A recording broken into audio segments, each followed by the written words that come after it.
करूं क्या, कि वहां रुकूं,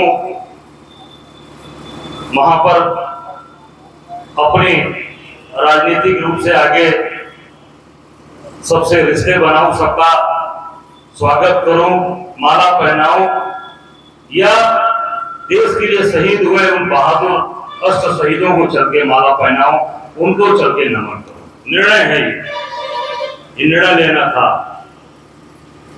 और मेरा निर्णय अडिग था कि मैं 18 तारीख को मोहम्मदाबाद की सरजमीन को चल के वहां को सलाम करूंगा, वहां नमन करूंगा, जहां हमारे इस बहादुर लोगों ने देश के लिए शादी पर गोली खाई है, देश को आजाद कराया। मैं आया, सीधे घर नहीं गया, सीधे मैं एयरपोर्ट उतरा, वहां से सीधे मोहम्मदाबाद आया। थोड़ा विलंब जरूर हुआ मुझे, कार्यक्रम समापन की ओर था, पर लोग थे, मैं माला पहना, आशीर्वाद लिया गया।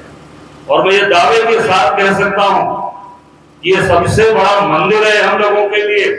मंदिर इसलिए कि ये जो स्थान बना है, पवित्र स्थान, इस स्थान ने हमें देश की आजादी दिलाने में सबसे बड़ी भूमिका, सबसे बड़ा कार्य किया, लोगों को जगाने का काम किया।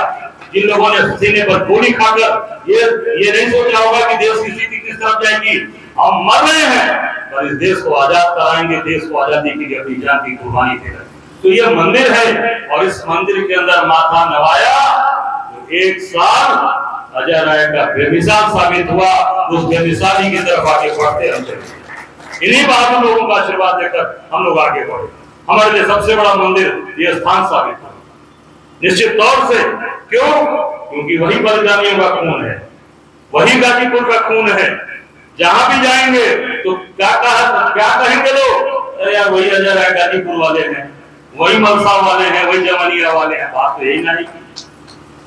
जब आप काम करोगे लेकर कर समाज के अंदर, तो निश्चित तौर से ये स्थान का महत्व अपना बढ़ना पड़ा।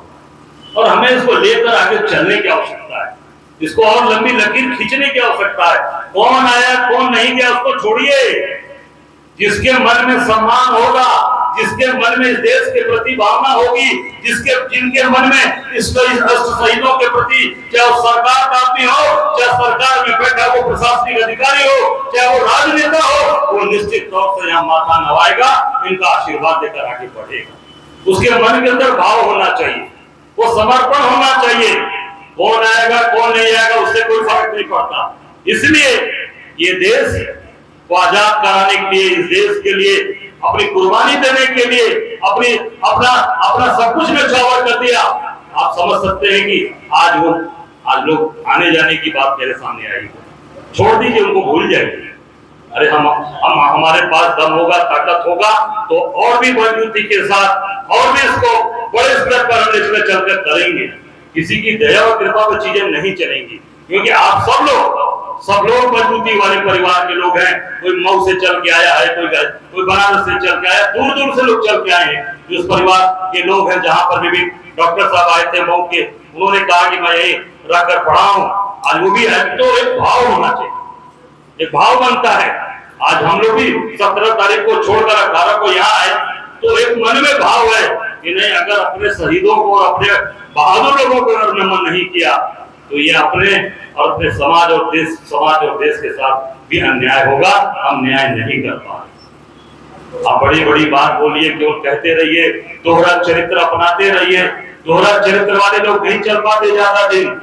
वो आज नहीं कल, चाहे मैं होगा चाहे कोई होगा, दोहरा चरित्र लोगों का चरित्र आज नहीं कल उजागर होगा, जनता के सामने आएगा। समय किसी को माफ नहीं करता। सबसे बड़ा होता है समय बलवान, जो समय के साथ,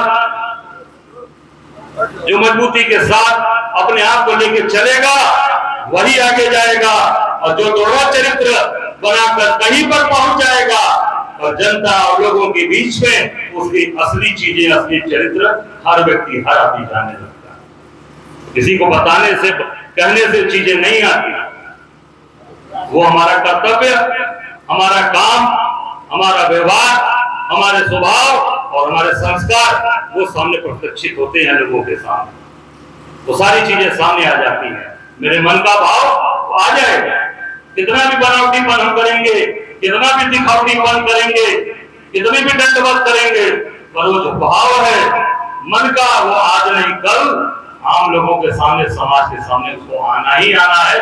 कोई दुनिया की ताकत उसको रोक नहीं पाती। समाज के अंदर हमें ऐसा काम करना चाहिए, हमें ऐसी लंबी लकीर खींचनी चाहिए, ये लोग उस रास्ते पर चलने का कार्य करें, प्रयास करें। जो हमारे राष्ट्र शहीदों ने अपना बलिदान दिया, इसलिए दिया कि समाज हमारे दिखाए हुए रास्ते पर मजबूती के साथ आगे बढ़े, झुक न जाए, दंडवत न करे, समझौता न करे, लड़ता है, आगे बढ़ो। और मैं दावे के साथ कह सकता हूं इस मंच से कि लड़ने वाला व्यक्ति कभी कमजोर नहीं होता, कभी हारता नहीं, वो आगे बढ़ता है, उसके कदम निश्चित आगे बढ़ते सफलता कदम चूमती है। समय लगता है, समय का इंतजार करिए, घबराइए मत, पीछे मत हटिए, निश्चित तौर से लोग और वो समय आपके साथ आने वाला है, पीछे नहीं हटेंगे। काम करने की जरूरत है, समाज को संदेश देने का काम करिए आप। अगर आप झुक गए, आप समझौता कर लिए, बिक गए पद पे, पैसे पे, वो पैसा पद तो एक बार पा गए, पर कलंक पूरे जीवन लग जाएगा। इस माथे को जो लिख जाएगा वो किसी भी इंक रिमूवर से और किसी भी तरीके से वो मिटेगा नहीं, कितना भी खुर्चा जाएगा वो दाग सर पे लगा रहेगा। इसलिए काम करिए, मेहनत करिए, परिश्रम करिए, जिस फील्ड में आप हैं उस फील्ड में आगे मेहनत करके आगे बढ़िए, सफलता जरूर कदम चूमेगी। हम आपके सामने खड़े हैं, उदाहरण है, एग्जाम्पल है, पीछे हटा नहीं। चाहे कोई परिस्थिति आई हो, किसी परिस्थितियों में लड़ना हुआ, कभी पीछे इसलिए नहीं हटा कि आपके परिवार का बेटा हूं, इसी अष्ट शहीदी धरती का बेटा हूं, आपके घर का बेटा हूं, लड़ता हूं, संघर्ष करता हूं। समझौता हमारी डायरी में हमने लिखा, समझौता मेरी डायरी के अंदर इसको फाड़ कर फेंक दिया। लड़ो, संघर्ष करो, आगे बढ़ो, यही हमारे अष्ट शहीदों ने ये हमें सिखाया है कि आप आगे बढ़ो। देखिए समाज कैसे खड़ा होता। सन 42 में ये शहीद हुए, इनको अंदाजा नहीं हुआ कि सन 47 जाते जाते देश आजाद हो जाए, पर लड़े, अपनी जान की कुर्बानी दिए और सन 47 में आपको आजादी मिली। आज हम आजादी खुले हवा में आज वतन में सांस ले रहे हैं, तो लड़ना तो पड़ेगा। 42 से लेकर 47, 5 साल बाद, 5 ही साल बाद परिवर्तन आ गया, क्योंकि उन्होंने अपनी कुर्बानी दी। उसके लिए खड़े तैयार रहिए, लड़ने के लिए, संघर्ष करने के लिए। निश्चित तौर से चीजें आपकी होंगी, डीएम नहीं, पूरे हिंदुस्तान का अमला आपके दरवाजे पे खड़ा रहेगा, पूरी ताकत के साथ प्रदेश और देश खड़ा रहेगा। उतना जज्बा, अपनी ताकत रखिए कि अगर हम चाह जाएंगे तो हिंदुस्तान और प्रदेश की मुखिया को आना पड़ेगा, और नहीं तो हम आज निश्चित तौर से वो विद्रोह का बिगुल फूंक देंगे।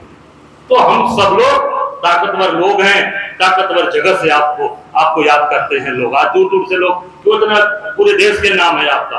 अभी हमारे साथियों ने कहा कि जब सबसे ज्यादा सैनिक यहाँ के लोग हैं, स्वाभाविक है, जहाँ के ज्यादा सैनिक होंगे लड़ेगा भी वही, शहीद भी वही होगा, नमन भी लोग उसको करेंगे। तो आज पूरे देश में चर्चा का है, गाजीपुर पूर्वांचल में सबसे ज्यादा सैन्य सेना के लोग गाजीपुर के लोग हैं। गांव का गांव पूरा बसा है, गांवर से लेके सारे गांव उठाकर देखिए भरा पड़ा हुआ है, शेरपुर से लेके तमाम लोग ऐसे गांव के गांव भरे पड़े हैं। इसलिए कि वो बहादुरी का जज्बा है। सेना की वर्दी जो पहनता है इंसान, केवल नौकरी भी नहीं करता कि 4 साल बाद घर आ जाएगा। वो जब सेना का जवान अपने शरीर पर वर्दी धारण करता है तो वो इस देश की मिट्टी की रक्षा करने के लिए वर्दी पहनता है कि अगर हमारी जान भी जाएगी तो अपनी मातृभूमि के लिए हम समर्पित हो जाएंगे, इस मातृभूमि में मेरा नाम हो जाएगा। तो इस नाते इस शहर के लोग, इस जिले के लोग आज पूरे देश और दुनिया में जाने जाते हैं। ये हमारी पहचान है। हमें उसके आगे बढ़कर अपनी जो मजबूत हमारी जो संस्कृति सभ्यता है, हमारी जो धरोहर है, उसको बचाने के लिए हम सबको और प्रयास करना है। हम सबको उसमें आगे बढ़कर काम करना है। हमारे सभी लोग, देखिए इतने सीनियर लोग बैठे, पैर में दर्द है, सटिका है, जयशंकर राय जी ने कहा, तो आज वो सभी लोग, इसलिए सुबह से लेकर शाम तक एक संदेश जाना चाहिए। जो नौजवान बैठा है, जो आज नौजवान आज काम कर रहा है, हमारे बड़े बुजुर्गों का सहयोग देखिए आप किस तरीके के लोग आज अपना पूरा जीवन समर्पित करके खड़े। अध्यापन से लेकर आज हमेशा हमें इस तरीके की चीजों को आगे बढ़ने का कार्य करना चाहिए।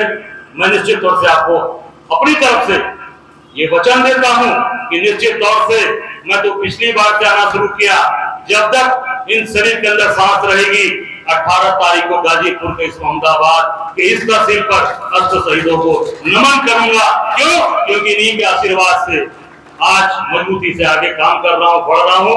हमारे लिए सबसे बड़ा मंदिर, सबसे पूजनीय मंदिर, सबसे हमारे लिए पवित्र मंदिर है।